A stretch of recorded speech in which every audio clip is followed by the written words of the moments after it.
Hello, beautifuls. Thank you for joining me this evening. It is so nice. I've switched my schedule a little bit. And before I was doing the videos in the morning or in the early day.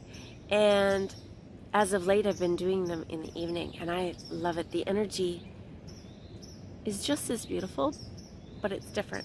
So I thank you for joining me.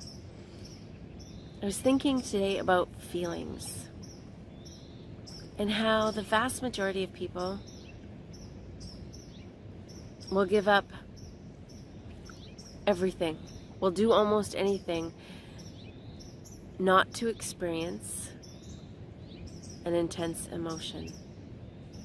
There's some belief that feeling is dangerous. That might be true for you. But when we think about feelings, feelings create an experience. Feelings are knowledge. Because to know something, we actually have to feel it. It has to be part of our being, part of our experience. Right? Otherwise, we just think it. It's an idea, it's a concept. But to know something, we truly have to feel it. And those feelings, they're powerful. They help us know who we are. They're the gateway, they're the doorway to awakening, to deepening, enriching our experiences, to connecting us with the universe, God, Creator, whatever is your term. We cannot get there. We cannot experience that connection without feeling. And yet, so many are terrified to allow themselves to feel.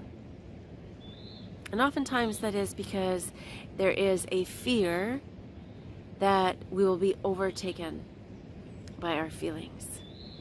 And that's understandable, because for the vast majority of people, they have been suppressing their feelings for a really, really long time. They've been stacked up, pounded on top of each other. But the truth is, the lifespan of an emotion is less than 2 minutes, approximately 90 seconds. And you might say, no, mine's been lots longer than that. Well, it is 90 seconds until you provoke it with a thought. And then it returns. And so you can imagine, if you've been holding on to your feelings for a really long time, there's probably a lot of thoughts connected to that. But there's so much information that is contained within those feelings.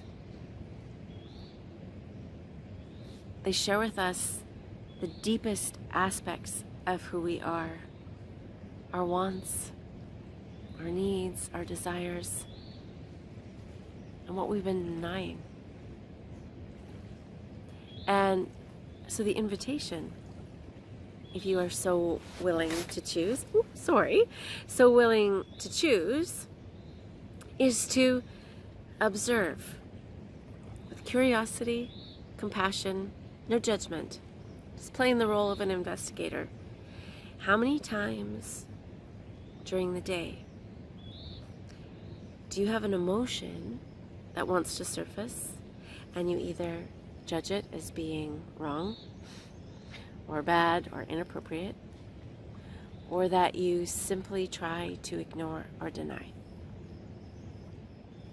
And the purpose of this exercise is to simply bring awareness. Because once we are aware of something, it can never be the same. It's like shining a flashlight into a room, right?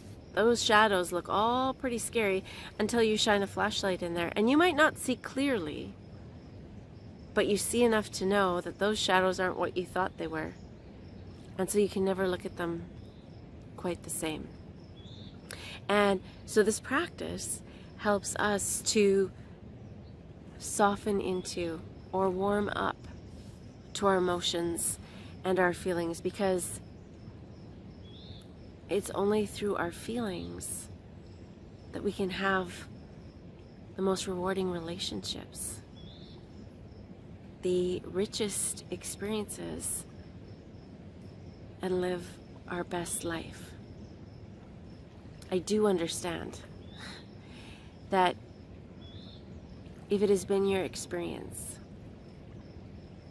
to ignore, suppress, deny your emotions, that having them come to the surface is disconcerting, to say the least.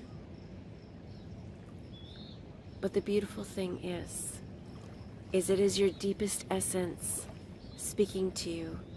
And if you are willing to listen to it, you can only be rewarded.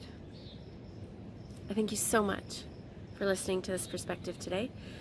And as always, until we speak again, please be well.